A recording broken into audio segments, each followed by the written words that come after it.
사회 구성원들에게 이렇게 한 공동체에서 살아갈 때 그 사회 구성원들에게는 각각 알맞는 역할들이 주어집니다.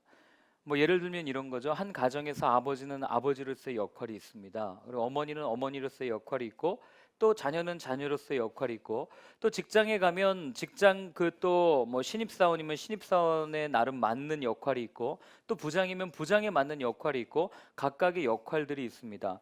그리고 그 역할에 맞게 또 책임과 권한도 주어지게 됩니다.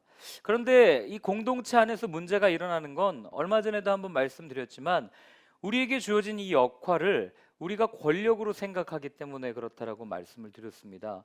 내게 주어진 책임과 권한을 가지고 이건 나만이 할 수 있는 일이야, 이건 내가 해야 해 하는 그런 권력으로 생각하니까 늘 그렇게 다투고 힘들게 살아갈 수밖에 없는 거죠.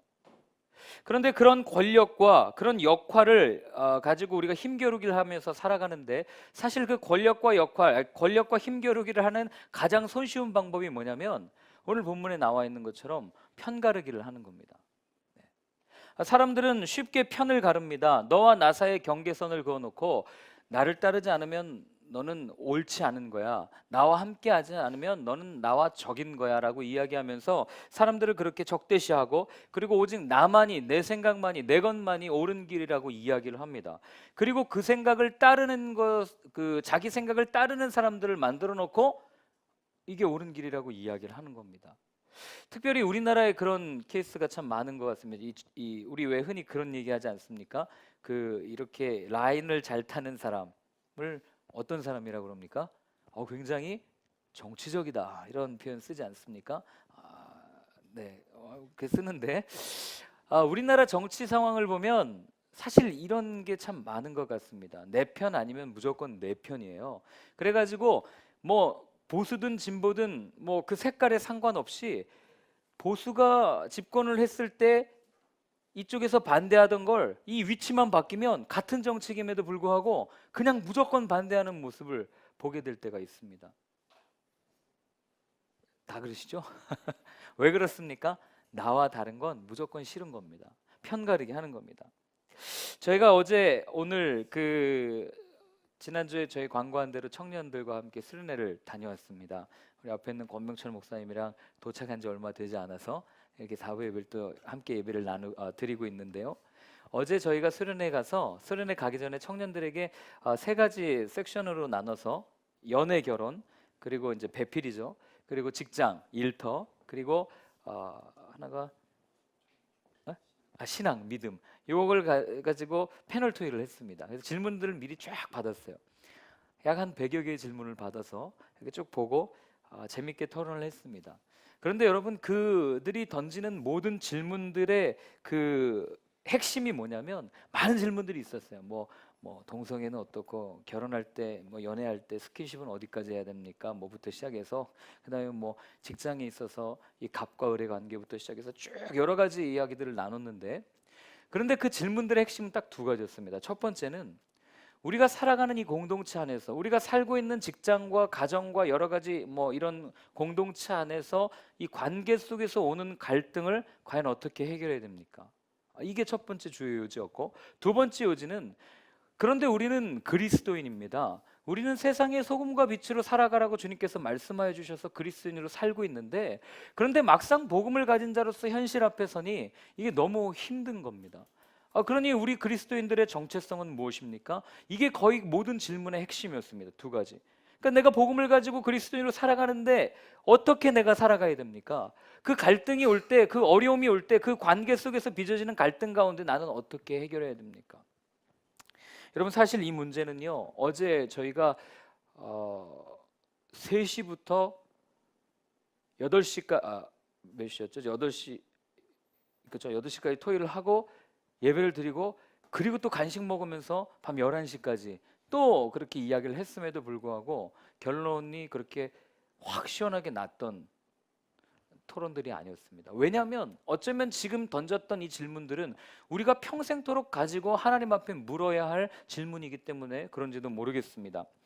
이런 비슷한 똑같은 얘기가 오늘 본문에 나오는 겁니다. 정체성과 갈등과 그리고 이런 편가르기 속에서 과연 우리 그리스도인들은 어떻게 살아가야 됩니까 하는 문제가 오늘 본문에 나옵니다. 우리 1절부터 5절까지를 한번 같이 읽어보겠습니다. 어떤 사람들이 유대로부터 내려와서 형제들을 가르치되 너희가 모세의 법대로 할례를 받지 아니하면 능히 구원을 받지 못하리라 하니 바울 및 바나바와 그들 사이에 적지 아니한 다툼과 변론이 일어난지라. 형제들이 이 문제에 대하여 바울과 바나바와 및 그 중에 몇 사람을 예루살렘에 있는 사도와 장로들에게 보내기로 작정하니라. 그들이 교회의 전성을 받고 베니게와 사마리아로 다니며 이방인들이 주께 들어온 일을 말하여 형제들을 다 크게 기쁘게 하더라. 예루살렘에 이르러 교회와 사도와 장로들에게 영접을 받고 하나님이 자기들과 함께 계셔 행하신 모든 일을 말하며 바리새파 중에 어떤 믿는 사람들이 일어나 말하되 이방인에게 할례를 행하고 모세의 율법을 지키라 명하는 것이 마땅하다 하니라.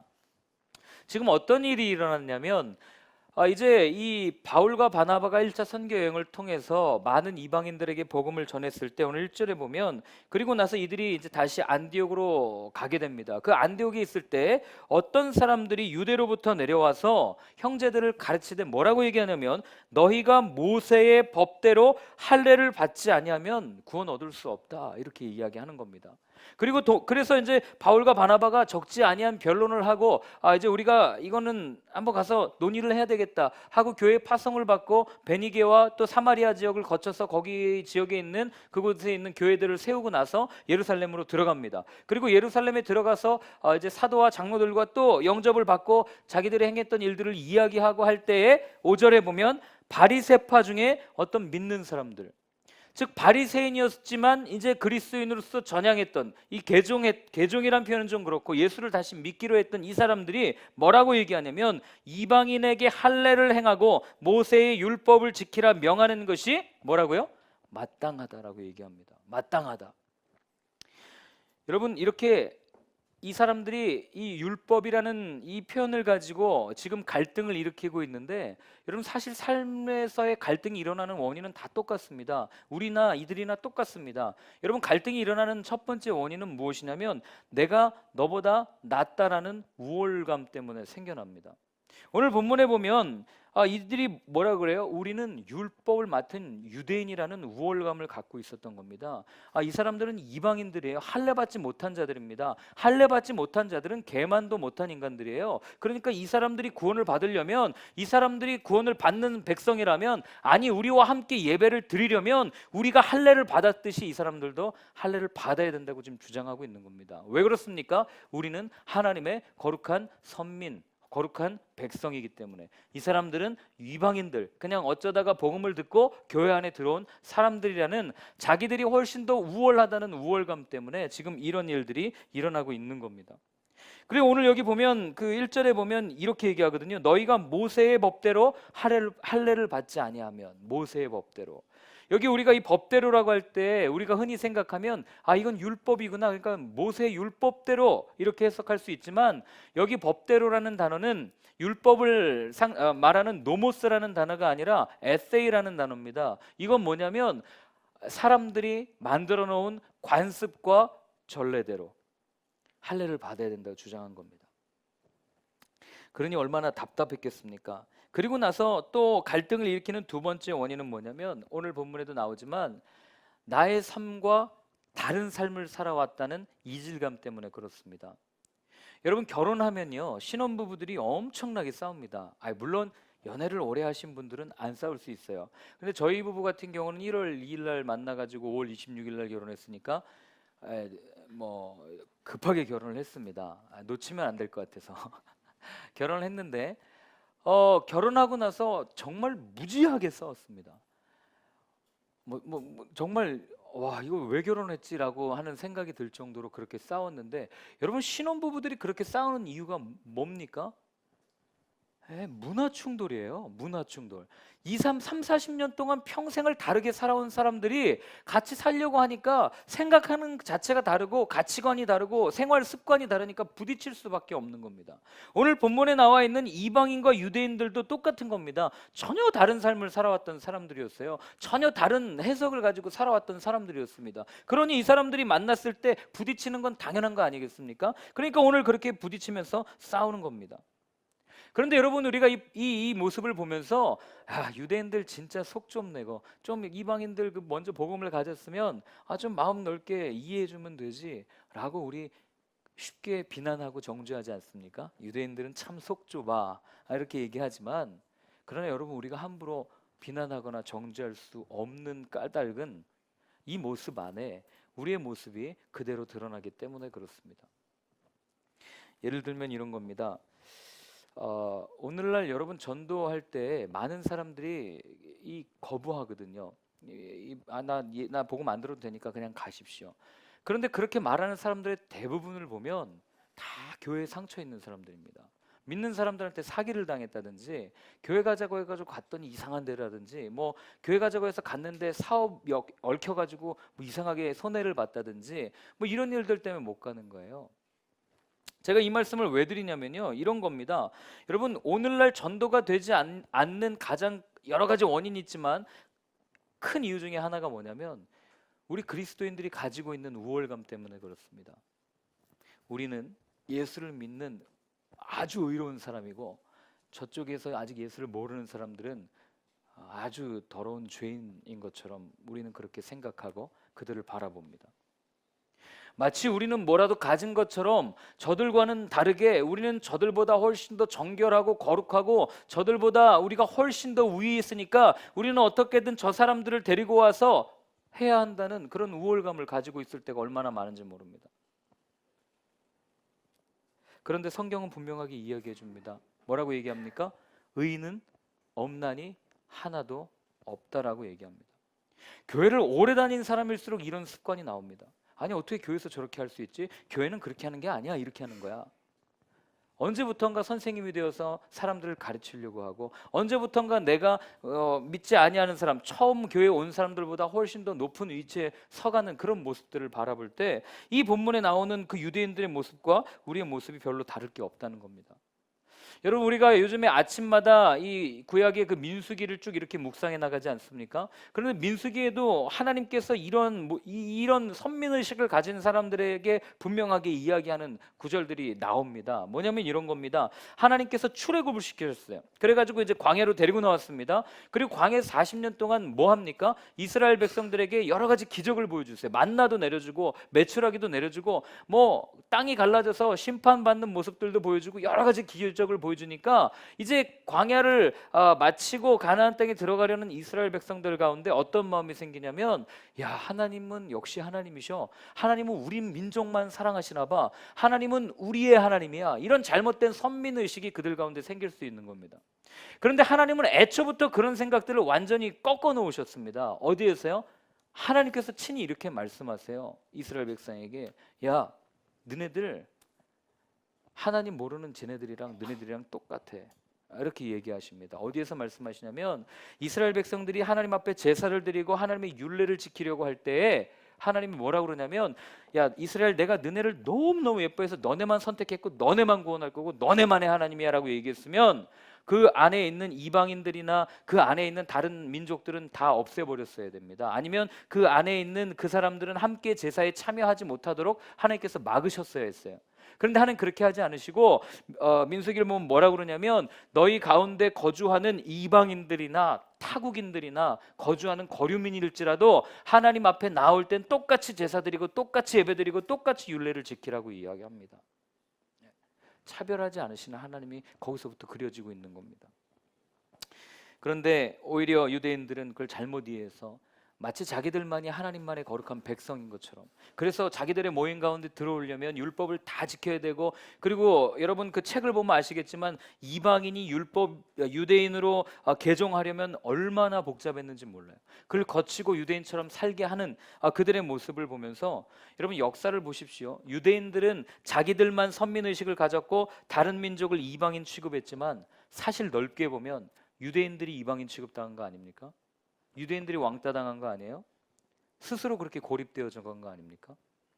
마치 까미가 이방인에서 얘기했던 그 메르소라고 하는 주인공처럼 자기 혼자 자기 중심적으로 세상이 돌아가는 것 같았지만 나중에 보면 볼수록 자기 혼자 고립되어져 가는 그런 외로운 인간상이 그걸 그리고 있는 거 아닙니까? 여러분, 오늘날 우리가 살고 있는 그리스도인들의 모습, 오늘날 한국교회의 모습이 이런 이방인의 모습은 아닙니까? 우리끼리 모여서 은혜 받고 우리끼리 뭔가 열심히 하나님을 섬긴다고 이야기하지만 세상으로부터는 자꾸 거리가 멀어져 가고 세상으로부터는 자꾸 떨어져 가는 그런 이방인과도 같은 삶, 만약 그런 삶을 살고 있다면 여러분, 오늘 본문을 통해서 정말 내가 여기 나오는 바리새인과 같은 모습은 아닌가 한번 살펴보아야 할 겁니다. 그럼 이런 모습들을 어떻게 풀어가는가, 그걸 베드로가 오늘 이야기해 줍니다. 우리 6절부터 11절까지 한번 같이 읽어보겠습니다. 사도와 장로들이 이 일을 의논하러 모여 많은 변론이 있은 후에 베드로가 일어나 말하되, 형제들아, 너희도 알거니와 하나님이 이방인들로 내 입에서 복음의 말씀을 들어 믿게 하시려고 오래전부터 너희 가운데서 나를 택하시고 또 마음을 아시는 하나님이 우리에게와 같이 그들에게도 성령을 주어 증언하시고 믿음으로 그들의 마음을 깨끗이 하사 그들이나 우리나 차별하지 아니하셨느니라. 그런데 지금 너희가 어찌하여 하나님을 시험하여 우리 조상과 우리도 능히 매지 못하던 멍에를 제자들의 목에 두려느냐. 그러나 우리는 그들이 우리와 동일하게 주 예수의 은혜로 구원을 받는 줄 믿노라 하니라. 아멘. 자, 뭡니까? 베드로와 이제 바나바와 사도와 장로들이 이 일을 의논하러 모인 겁니다.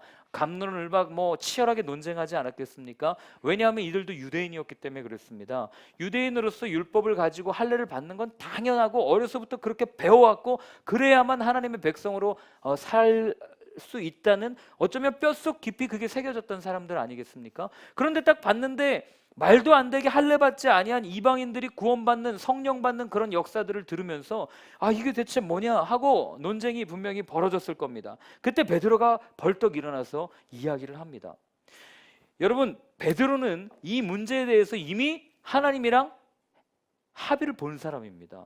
우리 이전에 살펴보지 않았습니까? 10장에 보면 베드로가 배고파가지고 기도하러 올라갔는데 배가 너무너무 고프니까 하나님 뭐 합니까? 먹을 걸 쫙 내려주잖아요. 도시락 쫙 내려주는 도시락 뚜껑을 딱 열어보니까 못 먹는 음식이 쫙 깔려 있는 거 아니에요. 그러니까 베드로가 하나님 장난합니까? 이거 먹을 수도 없는 거 좀 배고파 죽겠는데 이거 왜 이런 거 보내줍니까? 그러니까 하나님 뭐라 그럽니까? 먹어. 잔말 말고 먹어. 그때 베드로가 하나님 이거 들었는데 어떻게 먹어? 이거 못 먹습니다.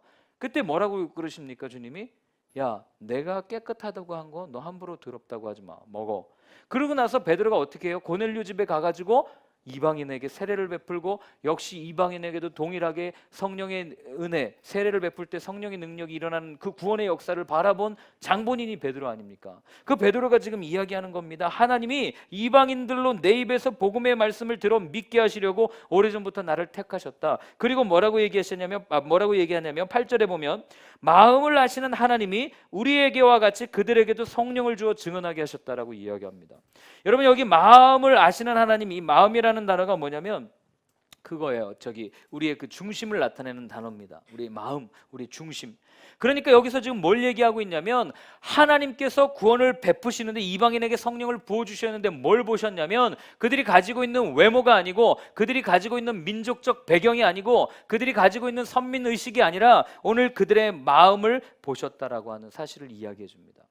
그래서 바울이 나중에 로마서에 뭐라고 얘기하냐면요, 이렇게 얘기합니다. 한번 찾아볼까요? 로마서 2장 28절 29절 말씀입니다. 로마서 2장 28절 29절 같이 읽습니다. 무릇 표면적 유대인이 유대인이 아니요 표면적 육신의 할례가 할례가 아니라 오직 이면적 유대인이 유대인이며 할례는 마음에 할지니 영에 있고 율법 조문에 있지 아니한 것이라. 그 칭찬이 사람에게서가 아니요 다만 하나님에게서니라. 아멘. 무슨 얘기하는 겁니까? 지금 이 로마서가 사실은 이방인과 유대인들이 이 구원 문제를 가지고 치열하게 다툴 때 바울이 썼던 편지입니다. 그때 뭐라고 얘기하냐면 야, 유대인들 너네들 말이야 할례 받았다고 구원받은 거 아니야. 너네 표면적으로 모자 쓰고 다니고 여기다 뭐 말씀 메고 다니고 이렇게 하고 다닌다고 너네 겉모습으로 유대인처럼 하고 다닌다고 유대인이 아니야. 오늘 여기 있는 것처럼 표면적 유대인이 아니라 이면적, 이 마음에 정말 내가 주님을 따르는가 하나님을 사랑하는가 그 마음을 가지고 있는 사람이 진짜 유대인이기 때문에 이건 사람에게서 나는 게 아니라 사람의 율법, 사람의 형식, 사람으로부터 드러나는 것이 아니라 하나님에게서 난다고 바울이 분명하게 또한 이야기를 해줍니다. 여러분, 그렇기 때문에요, 우리가 구원을 받는다는 것은, 구원의 이 사인은 우리가 교회를 다니고 우리가 헌금을 하고 우리가 뭐 열심히 나와서 봉사한다고 구원받는 거, 그런 외적 표시로 구원받는 거 아닙니다. 우리가 구원받았다는 확신이 어디에서 드냐면 그 사람의 내적 상태, 내면적 마음 상태에서 분명히 드러나는 거예요. 내가 예수를 그리스도라고 고백한 그 사람, 그 구원의 확신을 거기에서만 얻을 수 있다는 겁니다.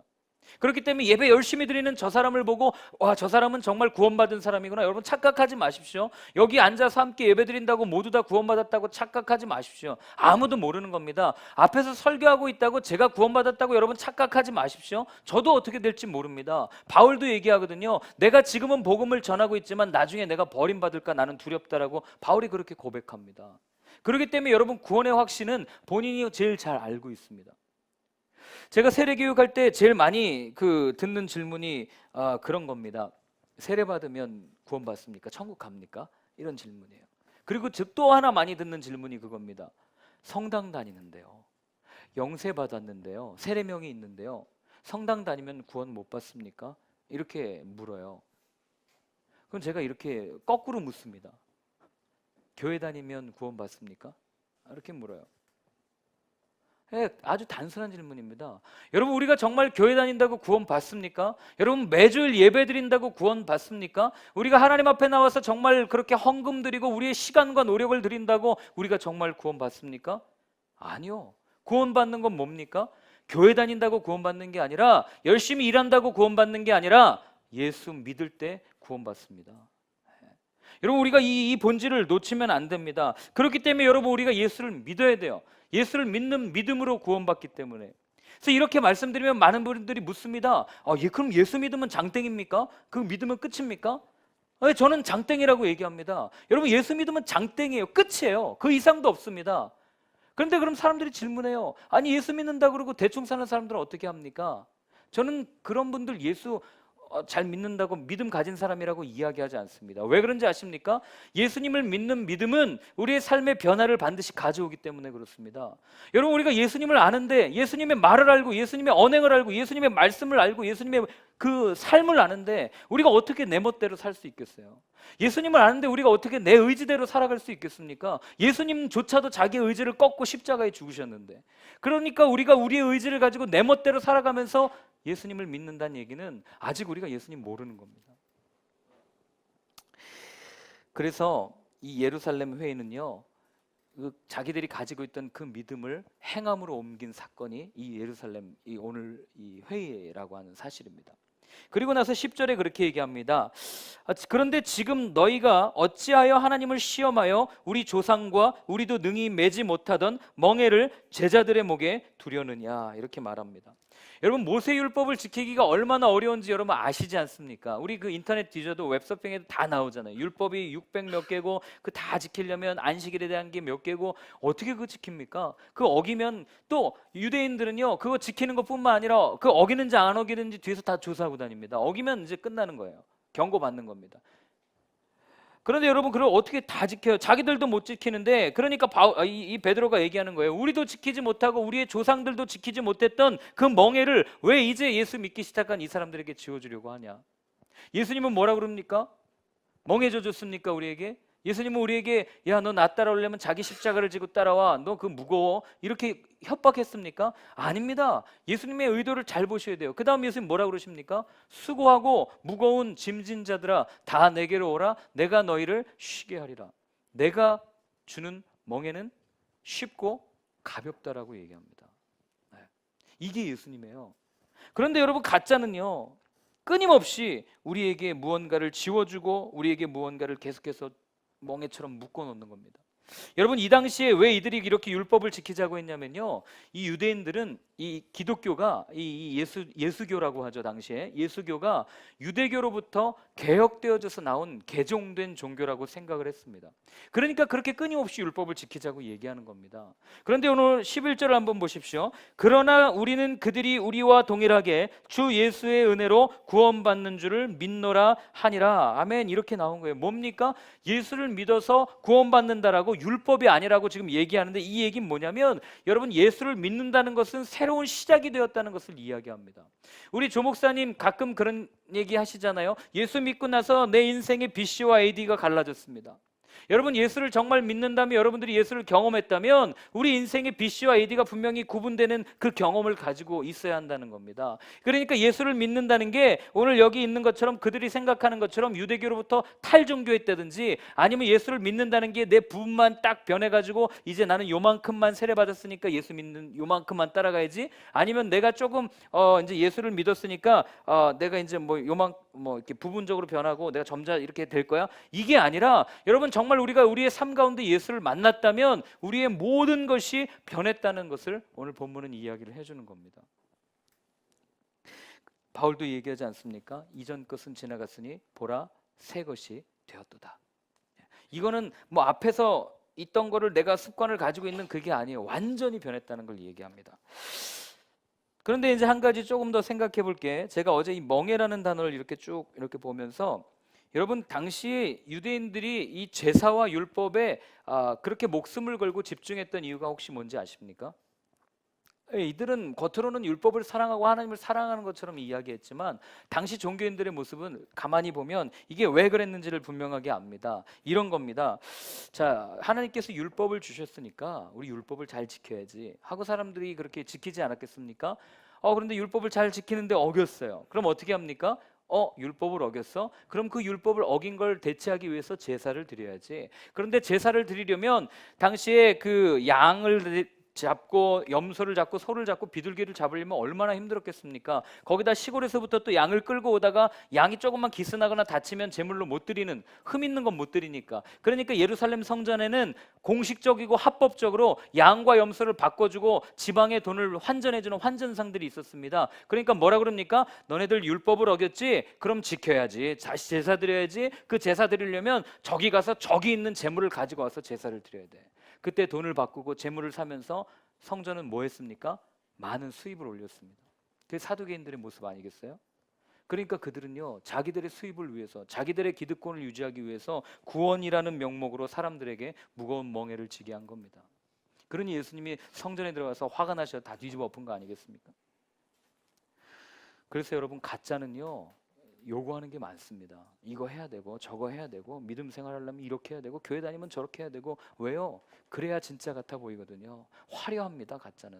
그런데 진짜는 아주 단순합니다. 여러분, 진리는요 아주 단순합니다. 우리를 자유하게 합니다. 그리고 나서 12절부터 이제 마지막 21절까지는 이제 야고보가 그 모습을 보고 이제 쭉 정리해주는 말씀들을 우리에게 전해줍니다. 12절에 보면 온 무리가 가만히 있어 바나바와 바울이 하나님께서 자기들로 말미암아 이방인 중에서 행하신 표적과 기사에 관하여 말하는 것을 듣더니, 그러니까 바울과 바나바가 선교여행을 통해서 어떤 일이 있었고를 다시 한번 이야기하는 겁니다. 그렇게 듣고 나서 이제 야고보라고 하는 이 야고보는 예수의 형제 야고보입니다. 예수님의 형제였죠. 그 야고보가 아마 예루살렘 교회의 지도자였던 것으로 추정합니다. 그 야고보가 뭐라고 얘기하냐면 14절입니다. 한번 읽어보겠습니다. 하나님이 처음으로 이방인 중에서 자기 이름을 위할 백성을 취하시려고 그를 돌보신 것을 시므온이 말하였으니, 자기와 함께 제자 생활을 했던 시므온, 이 시므온이 시몬 베드로입니다. 베드로가 이제 앞에서 이야기했다는 겁니다. 무엇을요? 하나님이 그 백성을 취하려고 그들을 돌보신 것을. 제가 어제 이거 보다 깜짝 놀란 게요, 여러분, 여기 돌보다라는 이 단어가 구약 성경에 너무 자주 나오는다는데 어디에 나오냐면, 아브라함의 아내였던 사라가 임신을 못하잖아요. 잉태하지 못하잖아요. 그때 하나님이 뭐라고 그러냐면 사라를 돌보사 잉태케 하셨으니. 그죠? 그리고 또 그 출애굽할 때 이스라엘 백성들이 얼마나 하나님 앞에 울부짖어요. 하나님 살려달라고. 그때 하나님이 이스라엘 백성을 돌보사 출애굽을 생각하시고. 그리고 또 룻기에 보면 그 흉년이 들어가지고 모압 땅으로 갔던 그들을 바라보면서 그들을 하나님이 돌보사 예루살렘 땅에 먹을 것이 있게 해주시고, 이 단어는 하나님께서 하나님의 백성들에게 은혜를 베풀 때 썼던 단어가 이 단어라는 겁니다. 헬라어로 긴 단어인데 이 단어예요. 그러니까 뭡니까? 오늘 하나님께서 왜 우리에게, 왜 이들에게 그렇게 돌보셨는가? 베드로를 통해서 하신 말씀이 뭐냐? 그게 뭐냐면 바로 이방인을 구원하기 위해서다 라고 이야기하는 겁니다. 그걸 이야기하면서 아모스서에 있는 이 이야기를 가지고 이야기하는데요, 16절에 보면 이렇게 되어 있습니다.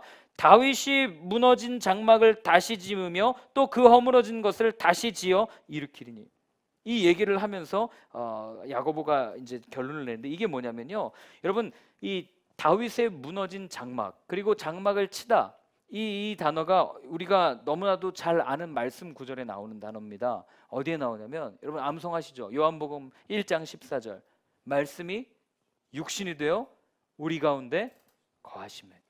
이 거하시다라는 단어가 장막을 치다라는 단어랑 똑같은 단어입니다. 그러니까 하나님께서, 말씀 대신 하나님, 그러니까 예수님이, 말씀이 육신이 되어 우리 가운데 장막을 치셨다는 거예요. 왜요? 왜 오늘 그 장막을 쳤다고 얘기합니까? 17절에 보면 함께 읽어볼까요? 이는 그 남은 사람들과 내 이름으로 일컬음을 받는 모든 이방인들로 주를 찾게 하려 함이라 하셨으니. 아멘. 예수님께서 이 땅에 오신 이유를 야고보 사도는 뭐라고 합니까? 잃어버린 자들을 다시 찾기 위함이다 라고 분명하게 결론을 내는 것을 보게 됩니다. 이걸 바울이 나중에 뭐라고 얘기하냐면요, 한번 찾아보겠습니다. 로마서 10장 12절 13절, 여긴 좀 암송하셨으면 좋겠는데, 로마서 10장 12절 13절 함께 같이 읽습니다.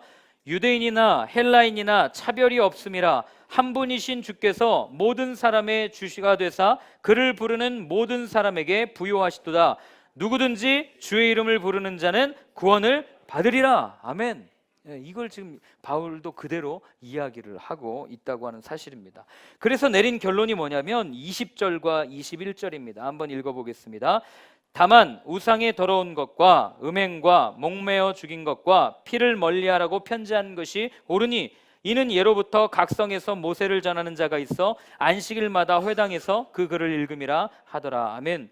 결론이 뭐냐면, 이방인들을 할례에 대해서 안 해도 된다. 근데 네 가지만 좀 우리가 이렇게 권면하자. 그 네 가지가, 첫 번째가 뭡니까? 우상의 더러운 것을 못 먹게 하자. 이게 뭐냐면, 이 당시에 이방 신전에서 드렸던, 제사 드렸던 그 고기는 우리가 조금 이렇게 권면하자, 이렇게 이야기를 하는 겁니다. 그리고 두 번째는 뭡니까? 음행하지 못하게 하자라고 얘기합니다. 이 음행은요, 여러분 바람피고 이런 게 아닙니다. 이 당시에 이방 신전에 가면 그 제사를, 그러니까 우리처럼 이렇게 예배를 드릴 때 그 가운데 어떤 일이 있었냐면 성창이 있었어요.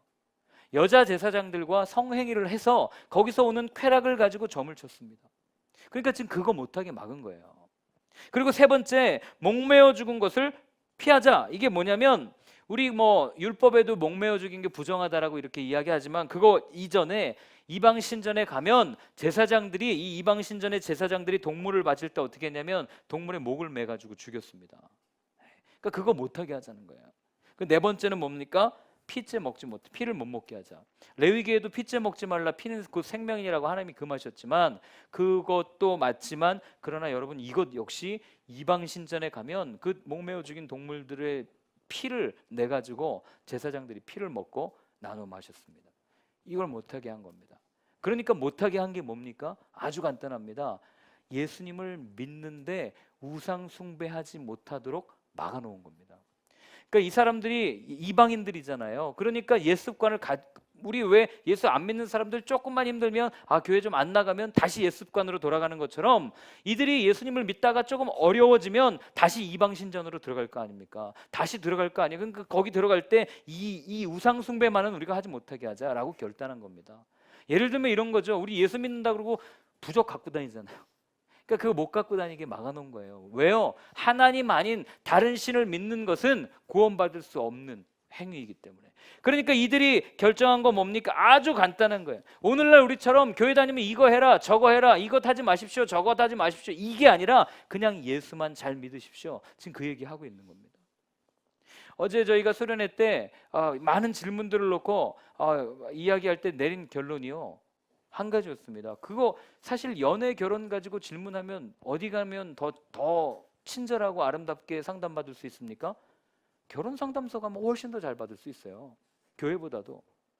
직장에 대한 일터에 대한 고민들이 있으면 어디 가면 훨씬 더 대접받으면서 얘기할 수 있냐면 직업 상담소 같은 데 가면 훨씬 더 마음 이런 직업이 있고 이런 직업이 있고 이런 고민들 이야기할 수 있습니다.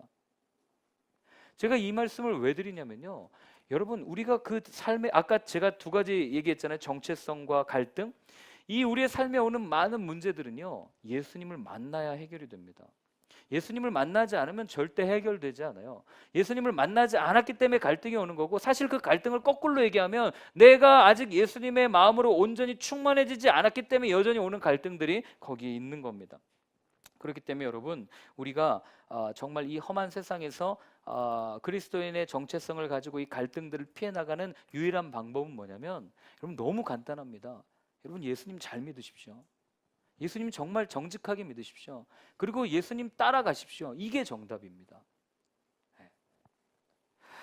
그래서 어제 같이 그런 기도를 했어요. 청년들과도 함께 오늘 아침에도 예배드리고 같이 기도했는데, 정말 우리가 다시 한번 우리를 바라볼 때, 오늘 사실 예수 잘 믿었던 한 사람 때문에 이렇게 된 거 아닙니까? 바울이라는 정말 예수에 미친 사람 한 명 있었기 때문에 정말 그렇게 방방곡곡을 다니면서 예수 전하다가 이런 일이 일어난 거 아니에요? 그리고 내리는 결론도 뭡니까? 이 네 가지, 예수님을 믿지 않고 우상 숭배하는 거, 요것만 제하고는 우리가 괜찮다, 예수님만 잘 믿게 하자, 거기로 결론을 내리는 것들을 보게 됩니다. 그래서 여러분 아주 유치하고 아주 단순하지만 우리가 해야 한 첫 번째는, 여러분 예수님 잘 믿어야 됩니다. 예전에 어느 목사님이, 원로 목사님이 지금 돌아가셨지만 그때 올라오셔가지고 했던 얘기가 뭔지 아십니까? 많은 중직자가 있었습니다. 장로님들이 있었고 목사님들이 있었어요. 그때 뭐라고 얘기했냐면, 여러분 예수 잘 믿으십시오. 이게 전부였습니다. 여러분 왜 나이 드신 분이 그런 얘기를 했겠어요? 살아보니까 예수님 믿는 게 그렇게 어려웠습니다. 이 고백 아니겠습니까? 그래서 오늘 우리가 함께 기도할 때요, 여러분 이렇게 한번 기도했으면 좋겠습니다. 정말 하나님, 내가 예수님을 잘 믿게 해주십시오. 하나님 예수님 만나게 해주십시오. 혹 오늘 이 자리 가운데 아직도 의심이 들고 아직도 내가 예수님을 만나지 못한 자들이 있다면, 하나님 오늘 우리가 함께 기도할 때 하나님 그들을 찾아와 주셔서 만나 주시고, 하나님 정말 십자가에 달리신 그 주님을 만남으로 우리의 삶이 온전히 바뀌어지고, 하나님 예수님을 만남으로 부분만 변하는 것이 아니라 우리의 지정이, 모든 인격이 다시 한번 온전히 변해질 수 있는 그런 우리의 삶이 되게 해달라고 우리 한번 같이 기도하겠습니다.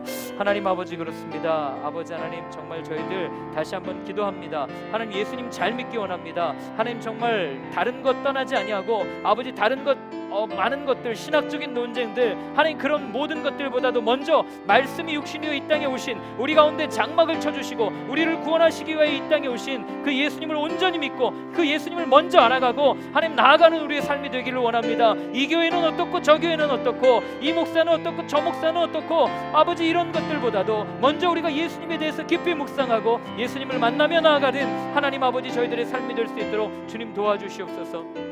우리 한 번 더 같이 기도할 때 이렇게 기도했으면 좋겠습니다. 세상이 많이 힘들고 어렵다고들 이야기합니다. 그리고 우리도 그 안에서 많은 갈등을 겪으면서 살아갑니다. 그러나 성경 어디를 봐도 그 갈등이 없었던 적이 없습니다. 그런데 여러분 기억하십시오. 하나님은 한 사람을 통해서 갈대아우를 떠나게 하시고 많은 민족을 이루게 하셨습니다. 하나님은 한 사람을 통해서 이스라엘 그 수많은 사람들을 출애굽시키고 가나안 땅에 이르게 하셨습니다. 하나님은 한 사람 예수 그리스도를 통하여서 이 땅의 죄의 문제를 해결해 주셨습니다.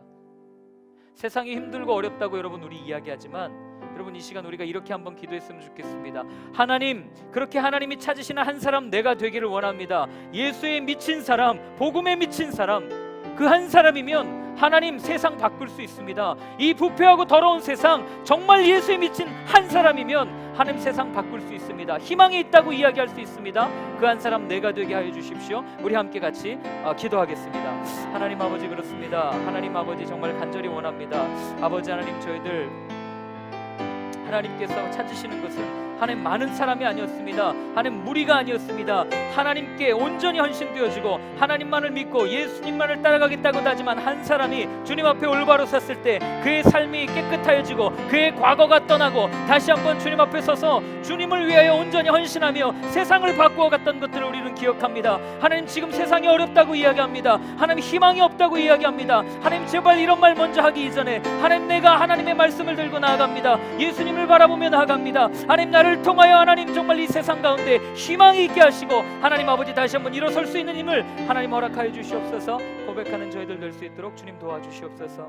하나님 아버지 저희들 한 가지 소원, 예수님 잘 믿기 원합니다. 예수님 만나기 원합니다. 하나님 오늘 혹시 이 자리 가운데 아직 예수님에 대해서 의심이 들거나 예수님을 모르는 자들이 있다면 하나님 주님께서 친히 찾아와 주셔서 그들의 마음 문 밖에 두들겨 주시고 하나님 그 마음 가운데 임하여 주심으로 정말 이들이 예수님을 만나고 변하여지고 이들을 통하여 하나님 많은 영혼들이 주님께로 돌아오는 역사가 있는 우리의 모든 삶이 되어질 수 있도록 주님 함께하여 주시옵소서. 예수님의 이름으로 간절히 기도드립니다.